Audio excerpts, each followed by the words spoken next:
Hi everyone, Daniel Chai here. Now at the time of recording this video, it's been a while since the whole Fender thing caused a kind of worldwide outrage. And it's been about a couple of weeks since Fender kind of replied to this whole matter. Now I think things have kind of calmed down a little bit since this whole thing happened. So I thought I'd just give my kind of 2 cents worth on the whole matter. Now if you're actually watching this video, I think most of you will know what has happened. Now just a quick brief, Fender won a lawsuit in Germany a couple of months ago against some entities that were making direct Strat copies. Now they kind of won by default because the people who were being sued did not show up in court. And from my understanding, Fender still had to present the case and they won by default anyway. And ever since then, Fender has sent cease and desist letters to quite a number of companies. Now actually in 2009, I believe Fender actually lost a lawsuit on trying to trademark the Strat body. But this time around, they're actually going using copyright as the reason for doing this. Now, I don't want to get into the details of copyright, trademarks and patents. You can read it on your own. But basically, copyright is used mostly for artistic endeavors. Fender subsequently did reply and said that they were actually doing this, they were kind of directing this mostly at companies that are doing direct Strat copies.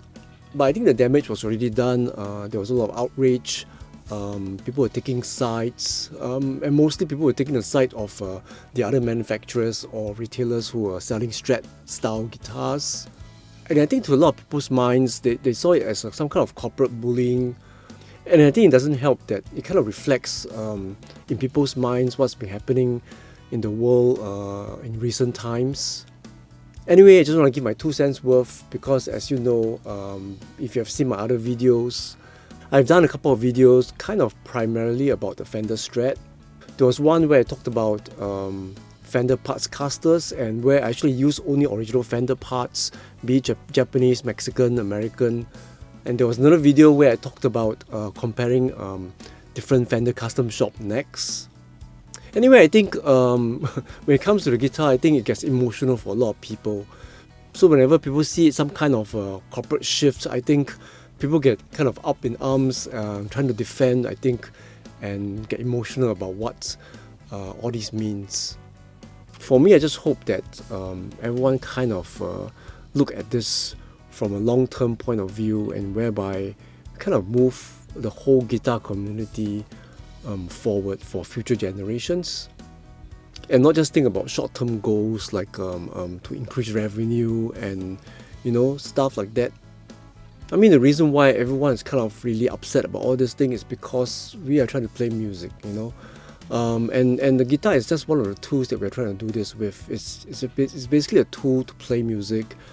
Obviously, a lot of people get emotional about it because they fall in love with the art, with the instrument. And even though I do understand that it is important to kind of protect one's IP or intellectual property, but I think in a lot of ways, certain things have gone beyond just IP alone, and even a Strat body, I think, has been in the public consciousness for a long time. Now, I'm not getting into anything legal, it's just, again, my 2 cents worth. Because I do use Fender Strats, even with their parts casters, and I do have a lot of other Strat style guitars and other brands. So basically, I'm just going to end off in a kind of positive note, just hoping that everyone gets together as a community and kind of just try to move this thing forward in a positive way. Now, if you do leave comments below, please be positive. If you're going to take extreme sides either way, I think it's not going to be very helpful. Once again, thanks for checking this out. I know there's been already tons of videos on this whole Fender saga. I just want to give my 2 cents worth, and really I just hope everything will end on a positive note. Well, see you until the next time.